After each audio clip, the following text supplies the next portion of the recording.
Police സേനയിലെ ചില ഉദ്യോഗസ്ഥർ മാറ്റത്തിന് തയ്യാറാകുന്നില്ലെന്ന വിമർശനവുമായ മുഖ്യമന്ത്രി പിണറായി വിജയൻ ക്രിമിനലുകളെ പോലീസ് സേനയിൽ വെച്ചുപൊറുപ്പിക്കില്ലെന്ന മുന്നറിയിപ്പും മുഖ്യമന്ത്രി നിയമസഭയിൽ നൽകി.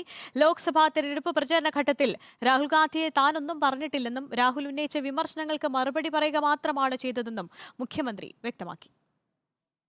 പ്രകടമായ മാറ്റം ആഭ്യന്തര വകുപ്പുമായി ബന്ധപ്പെട്ട ഉപധനാഭ്യർത്ഥന ചർച്ചകൾക്ക് മറുപടി പറയവെയാണ് മുഖ്യമന്ത്രി പോലീസ് സേനയെ വാഴ്ത്തിയും ചില ഉദ്യോഗസ്ഥരെ കുത്തിയും രംഗത്തെത്തിയത്.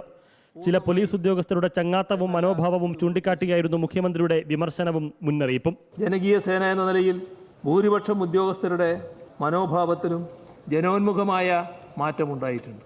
ഒരു ചെറിയ വിഭാഗം ഒരു മാറ്റത്തിനും വിധേയരല്ല, മാറാൻ തയ്യാറല്ല എന്ന ശാഠ്യത്തോടെ നിൽക്കുന്നവരുണ്ട്. അവരെ കണ്ടെത്തി പടിപടിയായി സേനയിൽ നിന്നും ഒഴിവാക്കൽ മാത്രമേ മാർഗമുള്ളൂ. ചർച്ചയ്ക്കിടെ പ്രതിപക്ഷ നിരയിൽ നിന്നുയർന്ന രാഷ്ട്രീയ വിമർശനങ്ങൾക്കും മുഖ്യമന്ത്രി മറുപടി നൽകി. രാഹുൽ ഗാന്ധിയെ മുഖ്യമന്ത്രി കടന്നാക്രമിച്ചുവെന്ന പ്രതിപക്ഷ ആരോപണങ്ങളോട് പിണറായി വിജയന്റെ മറുപടി ഇങ്ങനെ: നിങ്ങളാണല്ലോ അദ്ദേഹത്തെ ഈ തരത്തിലാക്കിയത്. ഏതാ നിങ്ങളെന്ന് പറയുമ്പോൾ തിരുവഞ്ചൂരാണെന്നല്ല ഞാൻ ഉദ്ദേശിക്കുന്നത് കേട്ടോ. തിരുവഞ്ചൂരാക്കൊന്നും ചെയ്യില്ലാതെ എനിക്ക് നല്ല ബോധ്യമുണ്ട്. വേറെ ചിലർ അദ്ദേഹത്തെ ഉപദേശിച്ചിട്ടാണല്ലോ മറ്റേ ആളുകളെല്ലാം അറസ്റ്റ് ചെയ്തു.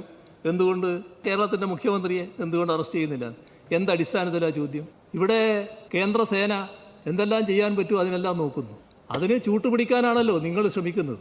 ആ ചൂട്ടുപിടിച്ചുകൊണ്ടിരിക്കുന്ന നിങ്ങൾക്ക് എണ്ണയൊഴിച്ചു തരുന്ന പണി അദ്ദേഹം ചെയ്യാൻ പാടില്ലല്ലോ. CPMന്റെ സഹായം കൂടിയുള്ളതുകൊണ്ടാണ് രാജ്യത്ത് പല മണ്ഡലങ്ങളിലും കോൺഗ്രസ് വിജയിച്ചു വന്നതെന്നും മുഖ്യമന്ത്രി അവകാശപ്പെട്ടു. പരസ്പരം വോട്ട് കൊടുത്തും വാങ്ങിയുമാണ് രാജസ്ഥാനിലടക്കം ഇന്ത്യ മുന്നണി വിജയിച്ചത്.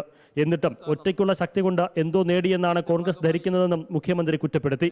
ആറ്റിങ്ങലിൽ CPMന്റെ വോട്ട് BJPയിലേക്ക് പോയെന്ന മാത്യു കുഴൽനാടന്റെ വാദത്തെ കഴിഞ്ഞ തെരഞ്ഞെടുപ്പിലെയും ഇപ്പോഴത്തെയും നിയോജക മണ്ഡലാടിസ്ഥാനത്തിലുള്ള കണക്കുകൾ നിരത്തി മുഖ്യമന്ത്രി പ്രതിരോധിച്ചു. റിപ്പോർട്ടർ, തിരുവനന്തപുരം.